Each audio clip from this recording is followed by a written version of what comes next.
So over 12 months ago, I took a visit to Chester Zoo, and I asked you guys, I saw an amazing dart frog enclosure there. It was absolutely beautiful, and I asked you, shall I get back into dart frogs? Oh my god, guys, check out these dart frog enclosures.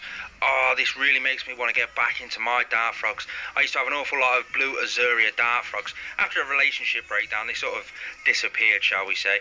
But look how fat and chunky the blue azurias are there. I absolutely love dart frogs. I'm so tempted to do it again. Stick it in the comment section below. Let me know if you think I should get into them again. That was 12 months ago, and I decided then, yeah, do you know what? I'm going to get back into my dart frogs. Still don't know which species of dart frog to go for. I absolutely love the blue Dendrobatus tinctorius. Azurias, the blue ones with the black spots, or the blue ones with the darker blue spots. But you can't have them in a group, and that's a downside to it. But I can go for the bumblebee dart frogs. They can be housed in a group, but they're not as pretty in my eyes. So I still don't know which species I'm going to go for. But I was planning, I've got a big Exoterra, that's coming within a matter of weeks. That's coming from Scott's Inverts. I've got the dart frogs, I know where I'm getting them from. I've got to build the whole enclosure up. It's going to be absolutely amazing. But I wanted an arboreal species of lizard within this enclosure. But what species do I go for? Well, that's where this comes into play. I go for the species that scares the living daylights out of me. But not the actual species, the traits that it carries. Let me explain. Now, Mourning geckos, which is my new pet that I've just got. It's a pet project. They have a trait called parthenogenesis. If you don't know what parthenogenesis is, it's basically where they can reproduce and clone themselves. You have a look in the wild, you have a look in captivity, there is not a single male mourning gecko around. The females do all the courting activity between the females. That spurs on the follicle growth. They lay exact clones of the female. Fun fact, they're actually, or supposedly, called mourning geckos because they're mourning for a male. It's a bit of fun for you there. How long will it be before men are irrelevant? Let's face it, this is happening in stick insects. Only a couple of species of stick insects. It happens in other insects. It's starting to show a little bit more within snakes, within turtles, and it's just, men are going to be irrelevant one day, mate. We're not needed no more. Life will go on without us. Life will go on without us. So anyway, I got these animals a couple of weeks ago. I've rehoused them, so I'll show you the footage of me rehousing them. And then I'm going to divulge a little bit more into the detail of this actual species, because they are absolutely amazing. So the first enclosure, I've just finished up nicely. I have got the feeding ledge just in there. I've got a pothos plant running all the way through it. And I've got a branch there for them to help climb on, just that little bit of surface area. This one I'm quite proud of, and I'm going to use this one for the adults. Don't they look absolutely amazing? Now they're extremely dark here. I put that down to just they're travelling and they've got no proper lighting and stuff like that. And because they do colour mutate a little bit here and there, you do have a couple of different localities which show different lights of the actual species. Look at this one escaping now. So you'll get like the Hawaiian localities. They're sort of a lot lighter than these, and it just goes on like that. There's a few different localities, but they're not different morphs, they're just localities. But yet parthenogenesis, so these are adult sizes right now. You can see this is how big they get, but they can reproduce fertile eggs without the need of a male. That does scare me quite a bit. Look at how stunning that is, just sat there on hand. These are not really a handleable species just because they are so small and they are very, very, very quick. Just look how beautiful they are. You will see these lighten up once I've got some proper lighting on them. Towards the end of the video, I will show you some more pictures and video clips on just what they look like right now, because obviously this was filmed a few weeks ago when I first got them, and now they're sort of just getting into it. Just there running around on the plants, you can see him swaddling around just there. How stunning is that? And the other one is potentially hiding somewhere. So this next one's for the babies. Got the food in on the fooding ledge. Now I've put a bit more of a bushier, sort of low down pothos plant in this one, just because it's got a lot more little hiding places. These are babies, they're gonna want to feel secure. I have to be extra careful with the babies simply because they are tiny. They are the size of a 20p piece. They are that small. It's unreal. But we'll get them in, hopefully without spooking them. We've got 2 babies and they are absolutely stunning. I don't know how this is actually going to go, but I'll try one at a time. Oh. Down you go. There we go. There's one in. One's gone in really well. Next one. This one looks a little bit skinny, so I am a bit nervous about this one.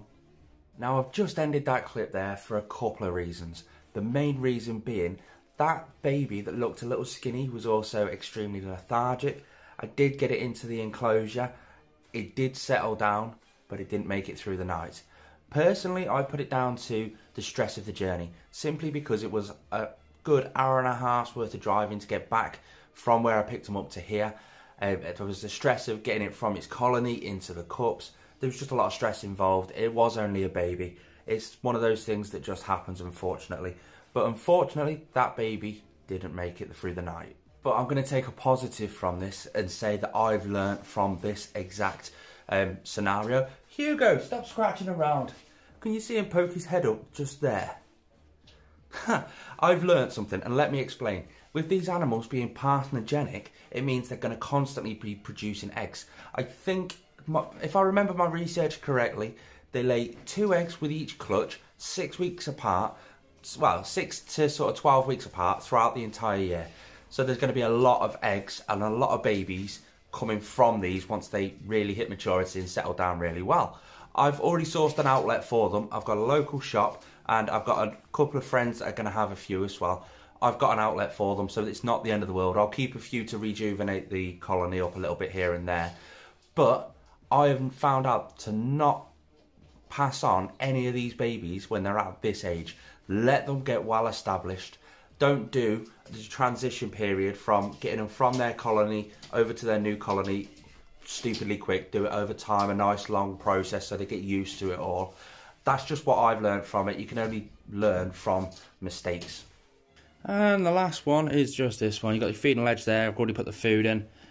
Big pothos plants with their lovely log. I've misted this one down because it was a little bit dry. And this one is just for a single juvenile that looks so far to be really, really healthy and quite well. So let's try to get this one out without it bolting, because this one is a bit feisty, shall we say.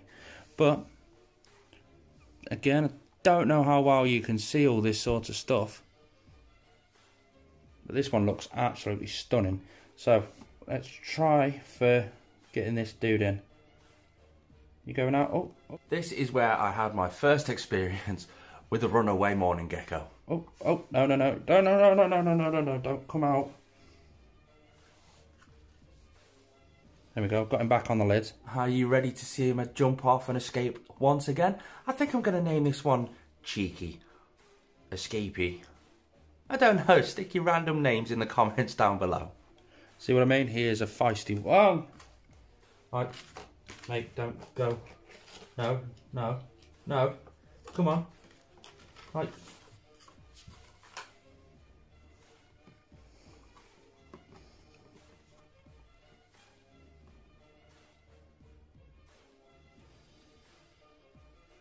There we go.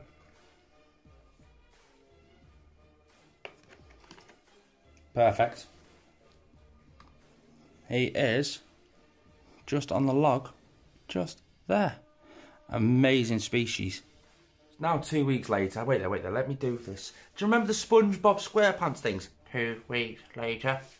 Well, imagine that for Johnny Bravo. 2 weeks later. So yeah, it's 2 weeks later. Let's go and check on how they're getting on. Now you have to mind the mess in the reptile room. I'm sort of laying new flooring down. I'm building a hide for popcorn. I separated out some food from a superworm farm. You know, the normal stuff. But that's where they are. Now I'll try and get these up here so that I can show you them a bit better. Now you have to mind the mess in this one. You can see just down there is a feeding ledge because it fell off. I think this plant sort of pushed it off. So I've put just a normal tub in there. And we just gently move it around. I'm going to give these a misting while I'm here because it looks like they're needed. There's one just there. Absolutely stunning creatures. They really are, and they've settled in really, really well. But anyway, that's one of them. Now there's one in here that will shock you, something rotten. If I can find her. Right. She's there, underneath between the two leaves, and I can't really show you the full extent of her joys, shall we say. Can I get a better view like that?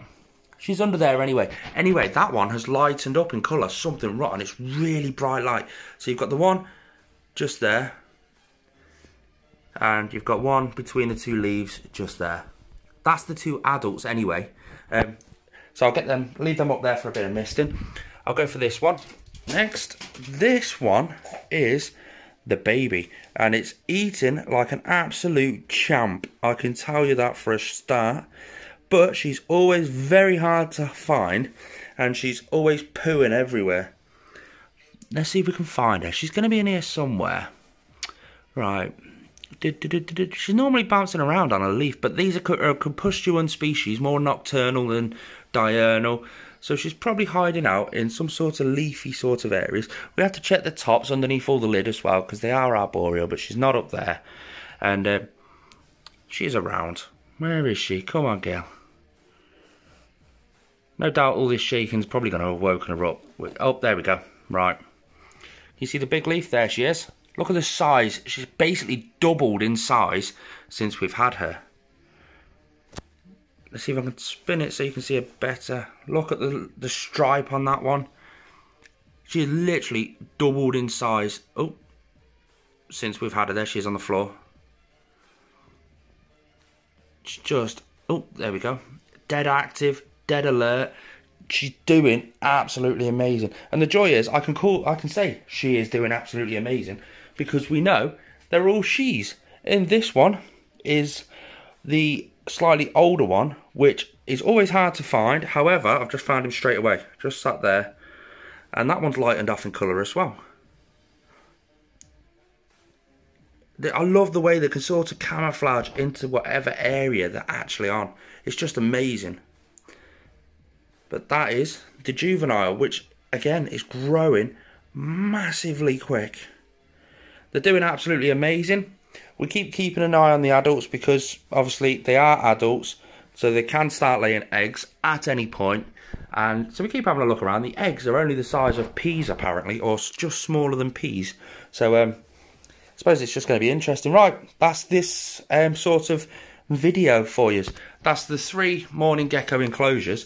Obviously we've got a ton of enclosures. We've also got this big exoterra over here with a pothos plant in it, so that we can move the adults into there once we've got this juvenile up to sort of size. So we can have 3 together, and they go into that little exoterra over there. I've got it facing the glass just so the light can help the plant grow a bit until I've got a proper grow light for it. But that's the mourning geckos. I hope you've enjoyed it.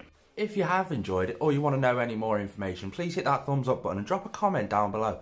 Ask anything you want, because I've done literally 12 months of research on this particular species, because I find them absolutely fascinating.